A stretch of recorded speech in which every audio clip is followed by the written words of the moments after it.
So you might be wondering, Justine, what the hell is this make Kony famous crap? Now, if you're anything like me, today I went on Facebook, minding my own business, hoping to see maybe a cool video about puppies, talking to friends on Facebook chat while they're at work, and then LOLing about the fact that they're on Facebook at work, stalking a guy that I like and never actually saying anything to him, you know, doing that kind of stuff. And I get bombarded with this make Kony famous crap, and I get further bombarded by my 15-year-old friends that are now patting themselves on the back and feeling like these fabulous humanitarians for sharing a video on Facebook. I wonder, what the hell is this? And then I click to watch it, and it's 30 minutes long! Are you kidding me? It's being shared so much by so many of my friends, and it was always joined with a comment like, 30 minutes to save a life, or the most eye-opening 30 minutes of my life. And it's like, can you just get over yourselves long enough to know that all you did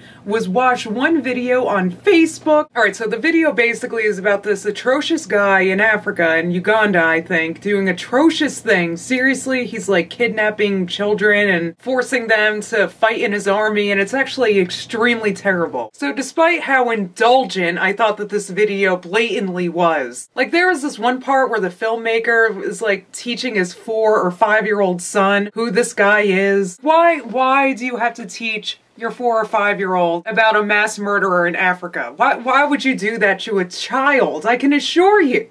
I went to Catholic school when I was around that age, and you know, a guilt complex isn't really something to strive for when you're raising your children. But anyway, so as quickly as I was beginning to see and realize, wow, how crappy this guy Kony is, then all of a sudden the wannabe hipsters come out of the woodwork and they're like, nah, don't trust and listen to this popular video just because it's popular, they say. The organization that put this video out, Invisible Children it's called, is not a good organization. They don't give 100% of their proceeds to the actual cause. These hipsters were saying most of it went to administrative costs, salaries, transportation, because you know, when you're working non-for-profit, you get to travel for free, and food and living expenses also magically become free. That people are expected to work for nothing if you work for a non-for-profit, and for sustenance you're supposed to consume, I don't know, God's tears? I don't know. So after a whole afternoon of trying to figure out what the hell this thing is, or an afternoon in 30 minutes, I guess I should say, you might be wondering, okay, Justine, seriously, what is the real story? Should I give money to this charity or not? I don't know. I didn't do enough for... I